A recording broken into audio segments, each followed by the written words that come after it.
ಓಂ ಗುರುಭ್ಯೋ ನಮಃ. ತೃತೀಯ ಸ್ಕಂದ 30ನೇ ಅಧ್ಯಾಯ. ಶ್ರೀಮದ್ ಭಾಗವತ. ಶರೀರದಲ್ಲಿಯೂ ಮನೆಯಲ್ಲಿಯೂ ಆಸಕ್ತರಾದ ಮನುಷ್ಯರು ಹೊಂದುವ ಅಧೋಗತಿಯ ವರ್ಣನೆ.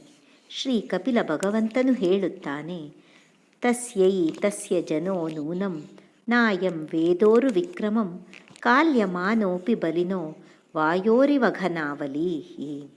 ಅಮ್ಮ, ಪ್ರಬಲವಾದ ಬಿರುಗಾಳಿಯಿಂದ ಹೊಡೆದುಕೊಂಡು ಹೋಗುತ್ತಿರುವ ಮೇಘ ಸಮೂಹವು ಗಾಳಿಯ ಬಲವನ್ನು ಅರಿಯದಷ್ಟೇ, ಹಾಗೆಯೇ ಈ ಜೀವವೂ ಕೂಡ ಬಲಶಾಲಿಯಾಗಿರುವ ಕಾಲದ ಪ್ರೇರಣೆಯಿಂದ ಬೇರೆ ಬೇರೆ ಅವಸ್ಥೆಗಳಲ್ಲೂ ಬೇರೆ ಬೇರೆ ಯೋನಿಗಳಲ್ಲೂ ಅಲೆದಾಡಿಸಲ್ಪಡುತ್ತಾ ಅದರ ಪ್ರಬಲವಾದ ಪರಾಕ್ರಮವನ್ನು ನಿಜವಾಗಿಯೂ ತಿಳಿಯುವುದಿಲ್ಲ. ಜೀವವು ಸುಖವನ್ನು ಪಡೆಯುವ ಬಯಕೆಯಿಂದ ದುಃಖವನ್ನು ಸಹಿಸುತ್ತಾ ಕಷ್ಟಪಟ್ಟು ಯಾವ ಯಾವ ಪದಾರ್ಥಗಳನ್ನು ಗಳಿಸುತ್ತದೆಯೋ ಅದನ್ನೆಲ್ಲ ಈ ಕಾಲರೂಪಿಯಾದ ಭಗವಂತನು ನಾಶಪಡಿಸಿ ಈ ಜೀವಕ್ಕೆ ಮಹಾಶೋಕವನ್ನು ತರುತ್ತಾನೆ. ಮಂದಮತಿಯಾದ ಜೀವನು ಇದರಿಂದ ಏತಕ್ಕೆ ದುಃಖವಶನಾಗುತ್ತಾನೆ ಅಂದರೆ, ಈ ಅನಿತ್ಯವಾದ ಶರೀರವನ್ನು ಮತ್ತು ಅದಕ್ಕೆ ಸಂಬಂಧಿಸಿದ ಮನೆ, ಮಠ, ಹೊಲ, ಗದ್ದೆ, ಹಣ, ಭೂಮಿ, ಕಾಣಿ ಮುಂತಾದವುಗಳನ್ನು ಮೋಹದಿಂದ ನಿತ್ಯವೆಂದು ಭಾವಿಸುವುದರಿಂದ ತಾನು ಯಾವ ಯಾವ ಯೋನಿಗಳಿಗೆ ಹೋಗುತ್ತಾನೆಯೋ ಅವುಗಳಲ್ಲಿಯೇ ರಮಿಸುತ್ತಾ ಈತನು ಅವುಗಳಲ್ಲಿ ವೈರಾಗ್ಯವನ್ನು ಪಡೆಯುವುದೇ ಇಲ್ಲ. ಶ್ರೀ ಭಗವಂತನ ಮಾಯೆಯು ಈತನನ್ನು ಎಷ್ಟರ ಮಟ್ಟಿಗೆ ಮರುಳು ಮಾಡುತ್ತದೆ ಎಂದರೆ, ಈತನು ಕರ್ಮ ಪರವಶನಾಗಿ ನರಕ ಸಂಬಂಧವಾದ ಯೋನಿಗಳಲ್ಲಿ ಹುಟ್ಟಿದರೂ ಅಲ್ಲಿರುವ ಅಸಹ್ಯ ಪದಾರ್ಥಗಳ ಭೋಗಗಳಲ್ಲೇ ಸುಖವಿದೆಯೆಂದು ತಿಳಿಯುತ್ತಾ ಅದನ್ನು ಬಿಡಲು ಬಯಸುವುದಿಲ್ಲ. ಈ ಮೂರ್ಖನು ತನ್ನ ಶರೀರ, ಮಡದಿ, ಮಕ್ಕಳು, ಮನೆ, ಮಠ, ಪಶುಗಳು, ಸಂಪತ್ತುಗಳು ಮತ್ತು ನೆಂಟರಿಷ್ಟರು ಇವರಲ್ಲಿ ಹೆಚ್ಚು ಆಸಕ್ತನಾಗಿ ಅವರ ವಿಷಯಗಳಲ್ಲಿ ನಾನಾ ಮನೋರಥಗಳನ್ನು ಹೃದಯದಲ್ಲಿ ಬೆಳೆಸಿಕೊಳ್ಳುತ್ತಾ ತನ್ನನ್ನು ಮಹಾಭಾಗ್ಯಶಾಲಿ ಎಂದು ಭಾವಿಸಿಕೊಳ್ಳುವನು. ಅವರನ್ನು ಸಾಕಿ ಸಲುಹುವ ಚಿಂತೆಯಿಂದ ಈತನ ಅಂಗ ಉಪಾಂಗಗಳೆಲ್ಲವೂ ಉರಿದು ಹೋಗುತ್ತಿರುತ್ತದೆ. ಆದರೂ ಹೃದಯವು ದುಷ್ಟ ವಾಸನೆಗಳಿಂದ ದೂಷಿತವಾಗಿರುವುದರಿಂದ ಈ ತಿಳಿಗೇಡಿಯು ಅವರಿಗೋಸ್ಕರವೇ ಬಗೆ ಬಗೆಯ ಪಾಪಗಳನ್ನು ಮಾಡುತ್ತಿರುವನು.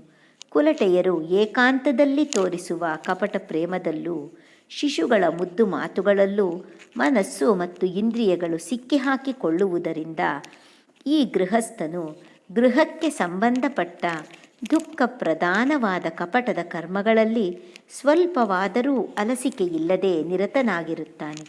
ಈ ನಡುವೆ ತಾನು ಅನುಭವಿಸುತ್ತಿರುವ ದುಃಖಗಳಲ್ಲಿ ಯಾವುದಾದರೂ ಒಂದಕ್ಕೆ ಪ್ರತೀಕಾರ ಮಾಡಲು ತನಗೆ ಸಾಧ್ಯವಾದಲ್ಲಿ ಅದನ್ನೇ ಸುಖವೆಂದು ಭ್ರಮಿಸುವನು.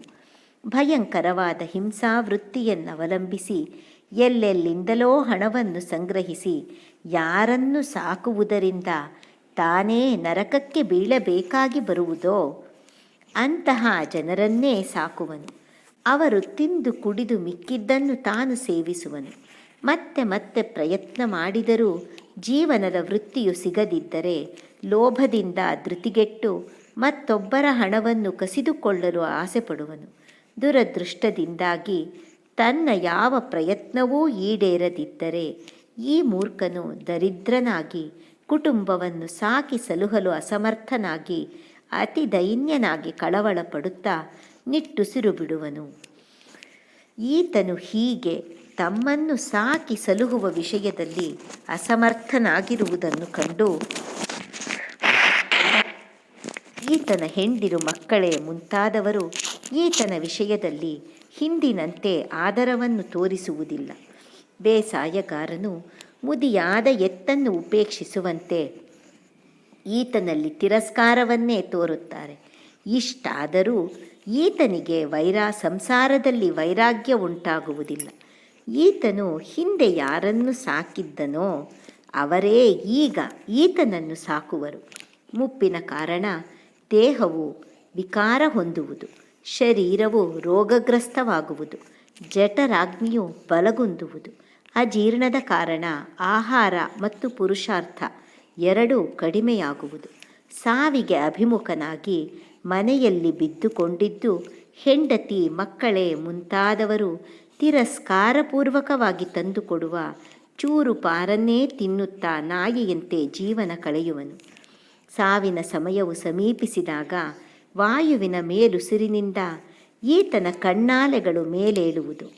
ಉಸಿರಾಟದ ಚೀಲಗಳು ಕಫದಿಂದ ಕಟ್ಟಿ ಹೋಗುವುದು. ಕೆಮ್ಮುವುದಕ್ಕೂ ಮತ್ತು ಉಸಿರಾಡುವುದಕ್ಕೂ ತುಂಬ ಕಷ್ಟವಾಗುವುದು. ಕಫವು ಹೆಚ್ಚುವುದರಿಂದ ಗಂಟಲು ಗೊರಗುಟ್ಟತೊಡಗುವುದು.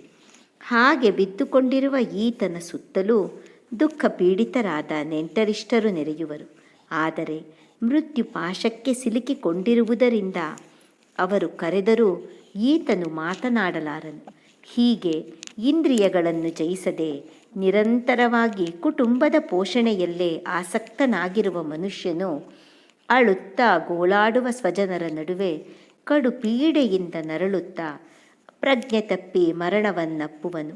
ಆ ಸಮಯದಲ್ಲಿ ತನ್ನನ್ನು ಎಳೆದೊಯ್ಯಲು ಬರುವ ಅತಿ ಭಯಂಕರರಾದ ಸಿಟ್ಟೇರಿದ ಕಣ್ಣುಗಳುಳ್ಳ ಇಬ್ಬರು ಯಮದೂತರನ್ನು ಕಂಡು ಭಯದಿಂದ ಮಲಮೂತ್ರಗಳನ್ನು ವಿಸರ್ಜನೆ ಮಾಡುವನು. ಆ ಯಮದೂತರು ಆತನನ್ನು ಯಾತನಾ ದೇಹದೊಳಕ್ಕೆ ಹಾಕಿ ರಾಜಭಟರು ಅಪರಾಧಿಯನ್ನೆಳೆದೊಯ್ಯುವಂತೆ ಕೊರಳಿಗೆ ಪಾಶವನ್ನು ಹಾಕಿ ಬಲಾತ್ಕಾರದಿಂದ ಯಮಲೋಕಕ್ಕೆ ದೂರ ಯಾತ್ರಿಕನನ್ನಾಗಿ ಎಳೆದುಕೊಂಡು ಹೋಗುವರು. ಅವರ ಬೆದರಿಕೆಗಳಿಂದ ಆತನ ಹೃದಯವು ಒಡೆದು ದೇಹವು ನಡುಗತೊಡಗುವುದು.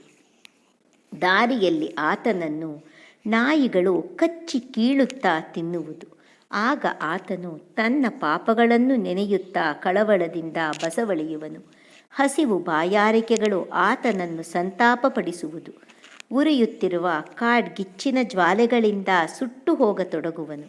ಹಸಿವು ಬಾಯಾರಿಕೆಗಳಿಂದ ಬಳಲಿ ಬೆಂಡಾಗಿ ಸೂರ್ಯನೇನು, ಕಾಡ್ಗಿಚ್ಚೇನು, ಸುಡುಗಾಳಿಯೇನು ಇವುಗಳ ಜ್ವಾಲಾ ತರಂಗಗಳಿಂದ ಸುಟ್ಟು ಹೋಗುತ್ತಾ ನೀರು ನೆರಳುಗಳಿಲ್ಲದ ಕಾದ ಮರಳಿನ ದಾರಿಯಲ್ಲಿ ಪ್ರಯಾಣ ಮಾಡಬೇಕಾಗುವುದು.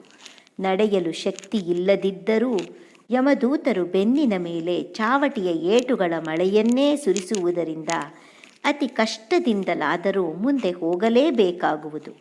ಅಲ್ಲಲ್ಲಿ ಬಳಲಿಕೆಯಿಂದ ಏಳುತ್ತಾ ಬೀಳುತ್ತಾ ಪ್ರಜ್ಞೆ ಮೂರ್ಛೆ ತಪ್ಪುತ್ತಿದ್ದರೂ ಜ್ಞಾನ ಬಂದ ಮೇಲೆ ಎದ್ದು ಆತನು ಮುಂದುವರಿಯಲೇಬೇಕಾಗುವುದು. ಹೀಗೆ ಅತಿ ಕಷ್ಟಕರವಾದ ದಾರಿಯಲ್ಲಿ ಯಮದೂತರು ಆತನನ್ನು ಶೀಘ್ರವಾಗಿ ಯಮಲೋಕಕ್ಕೆ ಒಯ್ಯುವರು. ಯಮಲೋಕದ ದಾರಿಯಲ್ಲಿ ಉದ್ದ 99,000 ಯೋಜನಗಳು. ಅಷ್ಟು ದೂರದ ದಾರಿಯಿದ್ದರೂ ಕೇವಲ 2-3 ಮುಹೂರ್ತಗಳಲ್ಲೇ ಆತನು ನರಕಕ್ಕೆ ಸಾಗಿಸಲ್ಪಡುವನು. ಅಲ್ಲಿಯೂ ಆತನು ಬಗೆ ಬಗೆಯ ಯಾತನೆಗಳನ್ನು ಅನುಭವಿಸಬೇಕಾಗುವುದು.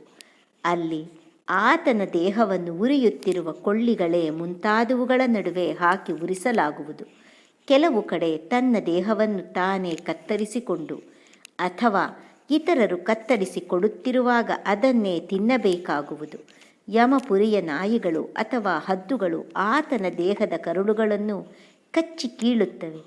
ಆತನನ್ನು ಹಾವು, ಚೇಳು, ಸೊಳ್ಳೆ ಮತ್ತು ಚಿಗುಟ ಮುಂತಾದವುಗಳಿಂದ ಕಚ್ಚಿಸಿ ಹಿಂಸಿಸಲಾಗುತ್ತದೆ. ಆತನ ದೇಹವನ್ನು ತುಂಡು ತುಂಡಾಗಿ ಕತ್ತರಿಸಲಾಗುವುದು. ಆನೆಯ ಕಾಲಿನಿಂದ ತುಳಿಸಲಾಗುವುದು. ಬೆಟ್ಟದ ಶಿಖರಗಳಿಂದ ಕೆಳಗೆ ತಳ್ಳಿಸಲಾಗುವುದು. ನೀರಿನ ಹಳ್ಳ ಕೊಳ್ಳಗಳಲ್ಲಿ ಹಾಕಿ ಮುಚ್ಚಲಾಗುವುದು. ಈ ಎಲ್ಲ ಯಾತನೆಗಳನ್ನು ಮತ್ತು ಇದೇ ರೀತಿಯಲ್ಲಿ ತಾಮಿಸ್ರ, ಅಂಧತಾಮಿಸ್ರ ಮತ್ತು ರೌರವಗಳೇ ಮುಂತಾದ ನರಕಗಳ ಇನ್ನೂ ಅನೇಕ ಯಾತನೆಗಳನ್ನು ಜೀವಗಳು ಹೆಂಗಸರಾಗಲಿ ಗಂಡಸರಾಗಲಿ ಪರಸ್ಪರ ದುಷ್ಟವಾದ ಸಂಬಂಧದಿಂದ ಉಂಟಾದ ಪಾಪಗಳ ಫಲವಾಗಿ ಅನುಭವಿಸಲೇಬೇಕಾಗುವುದು. ನರಕದ ಯಾತನೆಗಳನ್ನು ಈ ಲೋಕದಲ್ಲೇ ಕೆಲವರು ಅನುಭವಿಸುತ್ತಾರೆ. ಆದ್ದರಿಂದ ಸ್ವರ್ಗ ಮತ್ತು ನರಕಗಳು ಇಲ್ಲೇ ಇದೆ ಎಂದೂ ಕೆಲವರು ಹೇಳುವುದುಂಟು. ಅಮ್ಮ, ಈ ರೀತಿ ಕೇವಲ ತನ್ನ ಕುಟುಂಬವನ್ನು ಅಥವಾ ತನ್ನ ಹೊಟ್ಟೆಯನ್ನು ಬಹಳ ಕಷ್ಟಪಟ್ಟು ಸಾಕುವ ಮನುಷ್ಯನು ತನ್ನ ಕುಟುಂಬವನ್ನು ಮತ್ತು ದೇಹವನ್ನು ಇಲ್ಲಿಯೇ ಬಿಟ್ಟು ತಾನು ಮಾಡಿದ ಪಾಪಗಳ ಫಲವನ್ನು ಸತ್ತ ನಂತರ ಹೀಗೆ ಅನುಭವಿಸಬೇಕಾಗುವುದು. ತನ್ನ ದೇಹವನ್ನು ಇಲ್ಲಿಯೇ ಬಿಟ್ಟು ಪ್ರಾಣಿಗಳಿಗೆ ದ್ರೋಹವನ್ನೆಸಗಿ ಸಂಗ್ರಹಿಸಿದ ಪಾಪರೂಪವಾದ ದಾರಿಯ ಬುತ್ತಿಯನ್ನು ಮಾತ್ರ ಜೊತೆಯಲ್ಲೆತ್ತಿಕೊಂಡು ಆತನು ಒಬ್ಬಂಟಿಗನಾಗಿಯೇ ನರಕಕ್ಕೆ ಹೋಗಬೇಕಾಗುವುದು. ತನ್ನ ಕುಟುಂಬದವರ ಹೊಟ್ಟೆಯನ್ನು ಹೊರೆಯಲು ತಾನು ಮಾಡಿದ ಅನ್ಯಾಯದ ಫಲವನ್ನು ಆತನು ತಾನೇ ಅನುಭವಿಸಬೇಕಾಗುವುದು. ದೈವದಿಂದ ನಿರ್ದಿಷ್ಟವಾದ ಆ ಪಾಪಗಳ ಫಲವನ್ನು ಆತನು ನರಕದಲ್ಲಿ ಅನುಭವಿಸುತ್ತಾ ತನ್ನ ಸರ್ವಸ್ವವೂ ಕೊಳ್ಳೆ ಹೋಯಿತೇನೋ ಎಂಬಂತೆ ಕಳವಳಕ್ಕೀಡಾಗುವನು. ಅಧರ್ಮದಿಂದಲೇ ಕುಟುಂಬವನ್ನು ಭರಿಸುವುದರಲ್ಲಿ ಆಸಕ್ತನಾಗಿರುವ ಜೀವನು ನರಕಗಳಲ್ಲಿಯೇ ಮಹಾ ನರಕವಾದ ಅಂಧ ತಾಮಿಸ್ರಕ್ಕೆ ಹೋಗುವನು. ಮನುಷ್ಯ ಜನ್ಮವನ್ನು ಪಡೆಯುವುದಕ್ಕೆ ಮೊದಲು ನಾಯಿ ಕುರಿಗಳೇ ಮುಂತಾದ ಹುಟ್ಟುಗಳಲ್ಲಿ ನಾಯಿ ನರಿಗಳೇ ಮುಂತಾದ ಹುಟ್ಟುಗಳಲ್ಲಿ ಯಾವ ಯಾವ ಕಷ್ಟಗಳಿದ್ದವೋ ಅವುಗಳನ್ನು ಕ್ರಮವಾಗಿ ಅನುಭವಿಸಿ ಶುದ್ಧನಾಗಿ ಆತನು ಮತ್ತೆ ಮನುಷ್ಯ ಯೋನಿಯಲ್ಲಿ ಜನಿಸುವನು. ಇಲ್ಲಿಗೆ ಮಹಾಪುರಾಣವು ಪರಮಹಂಸ ಸಂಹಿತೆಯೂ ಆಗಿರುವ ಶ್ರೀಮದ್ ಭಾಗವತದಲ್ಲಿ ತೃತೀಯ ಸ್ಕಂದದ 30ನೇ ಅಧ್ಯಾಯವು ಮುಗಿಯಿತು. ಓಂ ತತ್ಸತ್.